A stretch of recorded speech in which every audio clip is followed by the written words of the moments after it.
Halo teman-teman semuanya, selamat datang kembali di channel YouTube kami. Pada video kali ini kita akan membahas mengenai perintah array. Nah, kita bisa menemukan icon untuk perintah array ini di bagian modify. Nah, di sini kita bisa temukan array, kemudian kita klik tanda panah ini. Di sini terdapat 3 mode atau 3 pilihan untuk menggunakan perintah array. Yang pertama ada rectangular array yang berfungsi untuk menyusun objek secara persegi atau secara kotak. Kemudian yang kedua ada path array. Path array ini berfungsi untuk menyusun objek mengikuti alur yang kita buat. Nah, kemudian yang terakhir ada polar array. Untuk polar array ini dia akan menyusun objek secara melingkar. Nah, seperti apa penggunaannya? Mari langsung saja kita praktekkan. Yang pertama-tama untuk rectangular array. Nah, untuk mengaktifkan perintah array ini kita bisa klik di icon ini atau kita ketik di keyboard. Nah, saya akan menggunakan metode yang diketik melalui keyboard. Oke, pertama-tama kita aktifkan dulu. Kita ketik AR kemudian enter. Lalu setelah itu kita perhatikan di kotak dialog. Nah, di sini kita diminta untuk memilih objek. Nah, di sini saya sudah menyediakan objek lingkaran ini. Kita pilih saja. Lalu setelah itu klik enter untuk mengkonfirmasi. Kemudian di sini muncul pilihan rectangular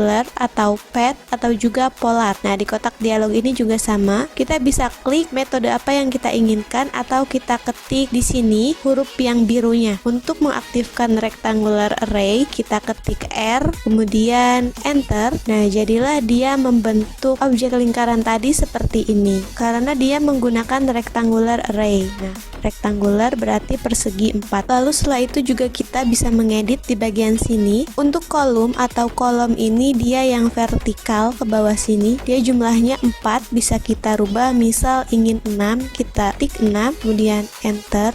Nah, dia akan bertambah. Lalu untuk between ini adalah jarak dari kolomnya. Misal kita ingin rapatkan, kita ketik saja 2, kemudian enter. Dia akan seperti ini. Kemudian untuk row atau baris, dia ini yang horizontal. Nah, di sini ada 3, 1, 2, 3. Kita bisa tambahkan atau kita juga bisa kurangi. Misal kita tambah barisnya menjadi 5, kemudian enter, jadi akan bertambah seperti ini. Lalu untuk jarak dari baris ini kita juga bisa rubah. Misal kita ingin padatkan seperti jarak kolomnya, kita masukkan 2, kemudian enter. Nah, jadi akan seperti ini. Kemudian untuk opsi level ini dia berguna ketika kita membuat drafting untuk 3D. Contohnya kita ubah dulu ke tampilan perspektif, kemudian misal kita tambahkan levelnya menjadi 3, lalu enter. Nah, dia akan memperbanyak ke arah sumbu Z atau ke arah atas.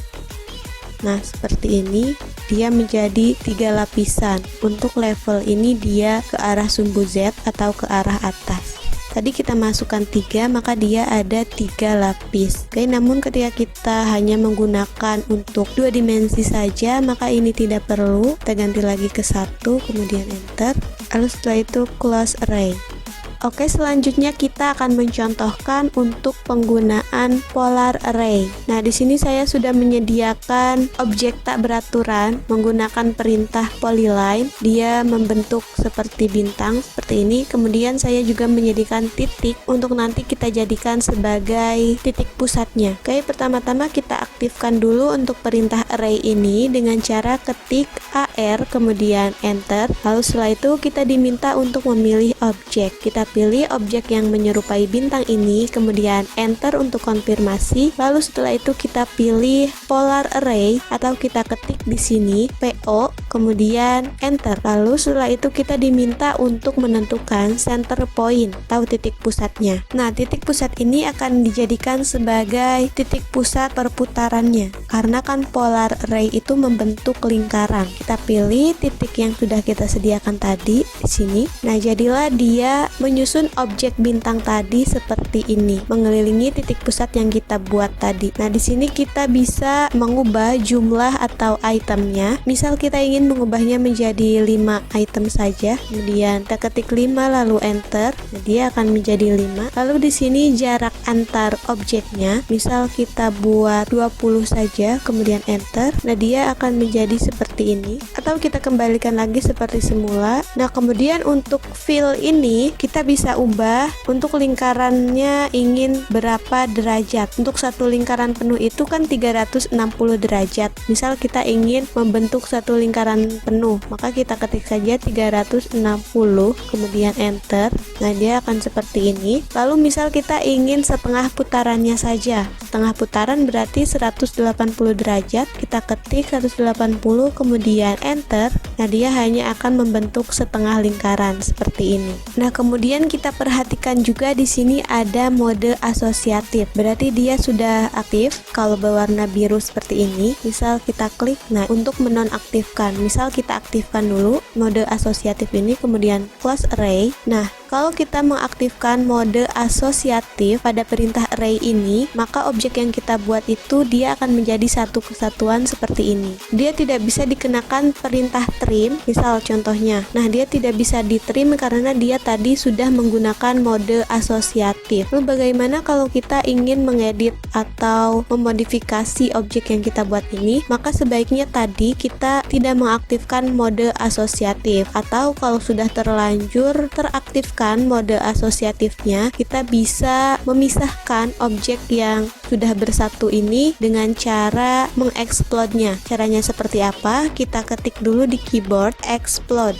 seperti ini, kemudian enter, lalu pilih objeknya. Nah, ini lalu enter. Nah, maka dia akan terpisah secara satu persatu dan bisa kita edit lagi. Nah, untuk mode asosiatif ini sebenarnya bisa kita gunakan sesuai dengan kebutuhan kita. Apabila kita membuat drafting dan tidak akan diedit lagi, maka mode asosiatif menjadi sangat menguntungkan. Tetapi apabila kita masih ingin mengedit draft tersebut, sebaiknya tidak mengaktifkan mode asosiatif. Oke, untuk selanjutnya kita akan membahas mengenai penggunaan path array. Nah, di sini saya sudah menyediakan garis dasar seperti ini, kemudian garis yang menggunakan polyline, dan satu lagi saya akan membuat kurva dengan perintah spline. Kita aktifkan dulu spl, kemudian enter. Lalu setelah itu kita buat kurvanya,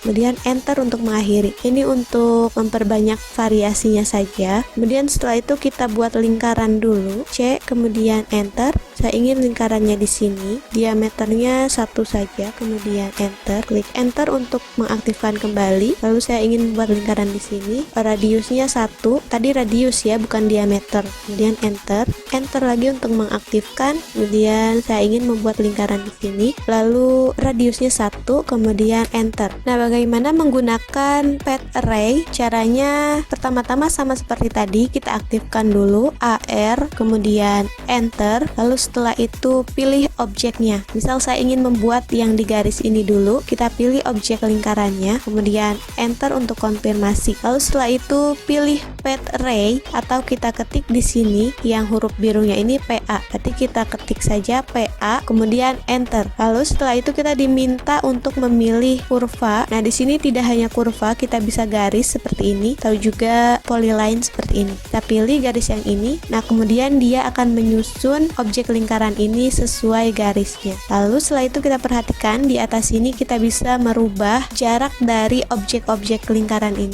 Misal saya ingin membuatnya menjadi berdempetan, kita masukkan saja 2, kemudian enter. Nah, seperti ini. Atau kita ingin membuatnya saling bertabrakan, kita masukkan 1, kemudian enter. Nah, dia akan seperti ini. Lalu klik enter untuk mengakhiri. Nah, selanjutnya kita akan contohkan untuk yang kurva ini. Sepertinya yang ini kita hapus saja karena tadi sudah terwakilkan dengan contoh yang garis ini. Oke, kita hapus. Kemudian kita akan contohkan untuk kurva ini. Kita pindahkan dulu. Nah, setelah itu kita aktifkan perintah array, AR, kemudian enter, lalu pilih objek, enter untuk konfirmasi. Setelah itu pilih path, atau kita tulis di sini PA, kemudian enter, lalu pilih alurnya atau kurvanya. Nah, kita pilih ini. Lalu setelah itu kita bisa edit di sini jarak antar lingkarannya. Misal ingin berdempetan, kita masukkan 2. Nah, seperti ini. Atau kita ingin membuatnya menjadi lebih jauh, kita masukkan 7,